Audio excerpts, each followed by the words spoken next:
untuk mengkoreksi pengajaran yang salah dan memimpin umat kembali kepada Allah. Dan dia memiliki dua penugasan. Yang pertama adalah mengembalikan, merestorasi mempelai wanita kembali kepada hati bapak-bapak. Dan yang kedua adalah menyingkapkan misteri ketujuh guru yang adalah pewahyuan-pewahyuan, misteri kebenaran-kebenaran yang termuat di dalam ketujuh meterai dan yang benar-benar akan mengembalikan anak-anak Allah kembali kepada bapak-bapak Pentakosta. Itulah tugas daripada utusan zaman gereja Laodikia yang tidak lain adalah seorang nabi. Itulah sebabnya Brother Brian menekankan di sini. Pemahaman di zaman Laodikia di kalangan para gereja dan teolog adalah bahwa ini adalah sekumpulan orang yang diutus Allah untuk mengembalikan gereja kembali kepada firman. Sekumpulan, tidak mungkin sekumpulan. Sebab di dalam banyak subjek, sekumpulan orang ini pun saling bertentangan dengan subjek yang satu, subjek yang berikutnya, subjek yang lainnya. Jadi bagaimana mungkin umat akan bisa dibawa kembali kepada Allah, sedangkan yang membawa aja sendiri saling bertentangan. Maka Tuhan harus menemukan satu orang untuk bisa dia pakai untuk mengembalikan umat kembali kepada kebenaran yang sepenuhnya. Dan itu tertulis di Maleakhi 4, Matius 17, Lukas 17, Wahyu 10, amin. Dan masih banyak ayat nas yang lain.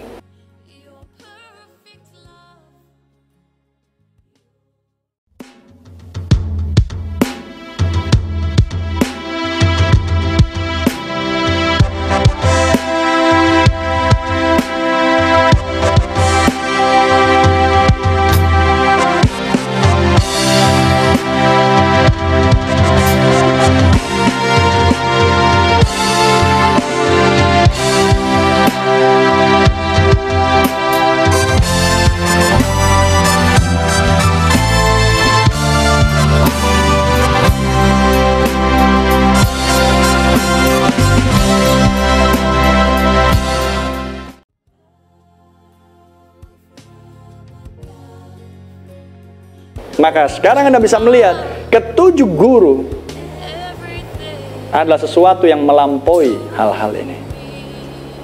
Ketika Brother Brian mengatakan di buku Zaman Gereja, tujuh zaman gereja adalah penerangan awal yang hebat. Dan dari tujuh zaman gereja keluarlah meterai-meterai. Dan dari meterai-meterai keluarlah sangakala-sangakala. Dari sangakala-sangakala keluarlah cawan-cawan murka. Jadi tujuh zaman gereja adalah penerangan awal yang hebat. Jadi bagaimana mungkin seseorang akan bisa memahami meterai-meterai dengan hebat kalau awalan tidak hebat? Amin. Bagaimana mungkin dia akan bisa memahami dengan benar akan sangkakala lagi-lagi kalau yang pertama aja udah nggak hebat, yang kedua pun kurang hebat, yang ketiga semakin nggak hebat. Apalagi mengerti tentang tujuh cawan murka, tambah loyo. Penafsiran bermacam-macam keluar dari pemikiran orang-orang. Mengerti? Karena setelah Anda tahu, Anda melihatnya ternyata mudah ya. Iya mudah kalau Anda udah tahu. Coba kalau belum tahu, ya rumit. Amin. Jadi karena sudah tahu sehingga Anda mudah mengerti dan melihat. Bahkan sebagian dari Anda bisa menjelaskan dengan sangat baik dan akurat. Adalah bukan untuk kemuliaanmu, tapi lah untuk menolong saudara dan saudari yang lain. Amen. Karena karunia lah untuk orang lain. Karunia bukan untuk dirinya sendiri. Haleluya. Dan lakukan dengan kasih. Karena kasih adalah hadiah yang terbesar dari semua hadiah yang pernah ada. Love, kasih. Tanpa kasih semuanya sia-sia. Amin. Dan kasih dan iman punya koneksi seperti saudara. Amen. Mengerti saya maksudnya? Maka Anda bisa melihat ketujuh guru tidak disebutkan di kata pengantar, tapi disebutkan di bagian utusan zaman Laodikia dan tugas yang dilakukan oleh utusan. Haleluya. Sehingga tujuh guru menyimpan misteri itu. Karena ketujuh guru menyimpan misteri kenapa surga sunyi senyap. Pertama, ketujuh guru menyimpan misteri kenapa surga sunyi senyap. Dan surga sunyi senyap, Nabi berkata, adalah kedatangan Tuhan.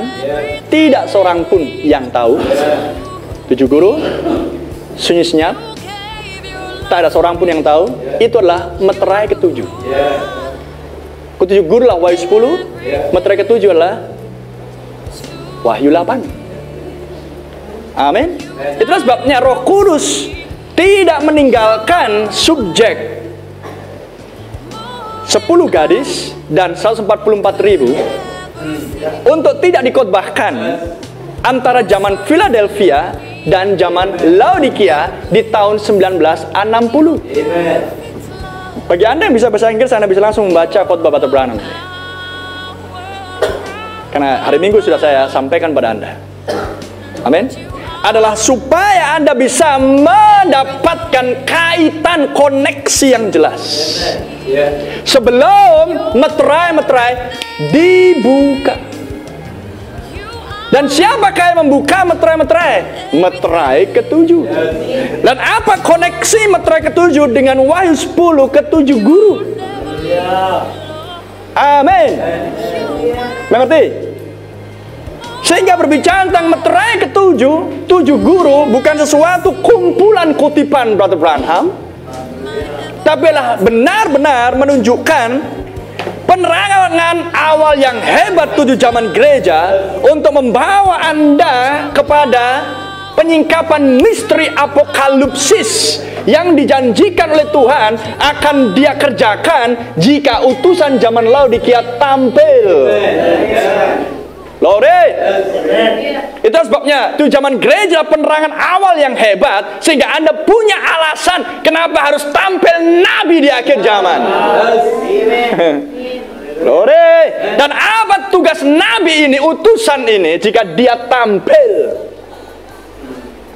Glory. Sehingga Anda bisa lihat utusan ini punya kaitan dengan tujuh guru meterai ketujuh. Haleluya. Dan lokasinya pun ditentukan. Zakaria 14. Akan ada terang di waktu senja. Tidak bisa dikatakan gelap, siang, tidak bisa dikatakan malam. Maka itu adalah sore atau senja atau petang. Harus ada sebuah pesan di waktu senja oleh utusan di waktu senja untuk mendatangkan terang di waktu senja, supaya datang firman di waktu senja untuk menghasilkan mempelai wanita berputar di barat.